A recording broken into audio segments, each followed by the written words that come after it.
Bonjour mesdames, bonjour messieurs, merci de votre fidélité.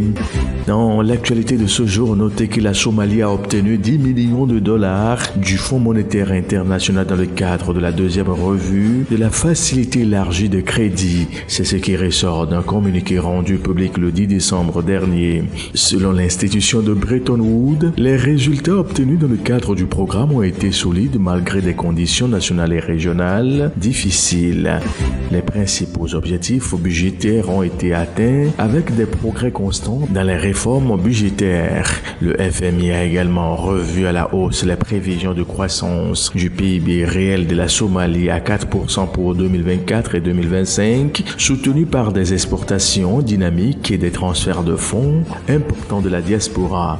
Cependant, des risques significatifs subsistent liés à la sécurité, aux fluctuations des prix des matières premières et aux impacts des chocs climatiques.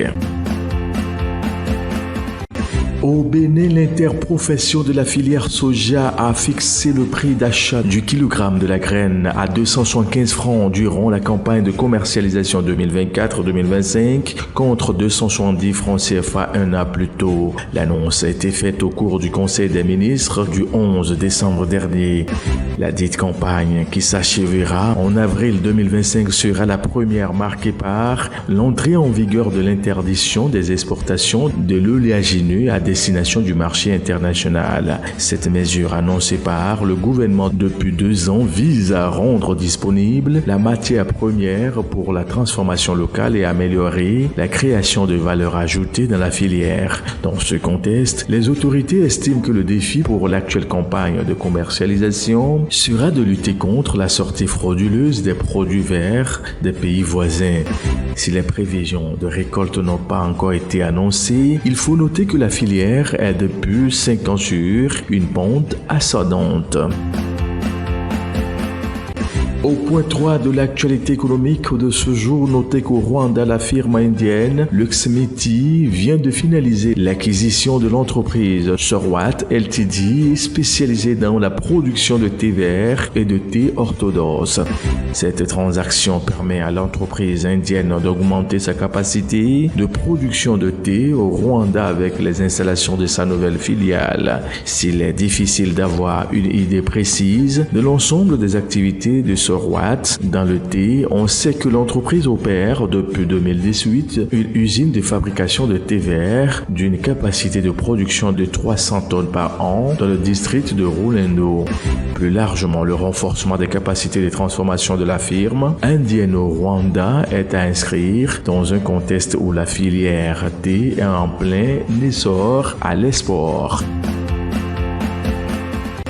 Décembre sera un mois charnière pour l'atteinte des objectifs 2024 du Maroc en termes de flux touristiques. Ces derniers ont déjà atteint 15,9 millions de touristes sur les 11 premiers mois de l'année, alors que le royaume chérifien espère en enregistrer 17,5 millions. Au regard de la moyenne mensuelle d'environ 1,4 million, les signaux semblent ouverts pour que cette barre soit atteinte.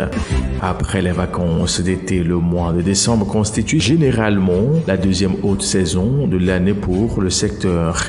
Il est notamment marqué par le retour des expatriés pour les fêtes de fin d'année et la pratique d'activités de détente, dont des visites de sites.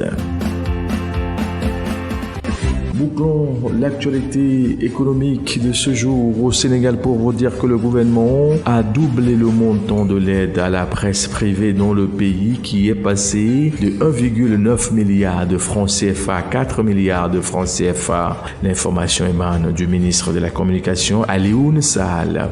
Le fonds d'aide à la presse a un objectif: développer la presse, et je pense que le montant de 3,4 millions de dollars est trop faible pour un secteur aussi névralgique et stratégique et pour le développement de ces projets, a-t-il déclaré, précisant néanmoins que pour en bénéficier, les 10 médias doivent avoir été reconnus par l'État.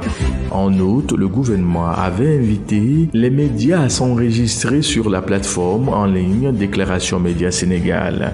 Sur les 380 dossiers reçus, seuls 112 ont pour le moment été validés, dont 10 chaînes de télévision télévision, 14 journaux papier, 17 radios commerciales, 10 radios communautaires, 6 web TV et 54 journaux en ligne. Et c'est ainsi que nous marquons un point à cette édition. Très bonne suite de nos programmes à vous tous.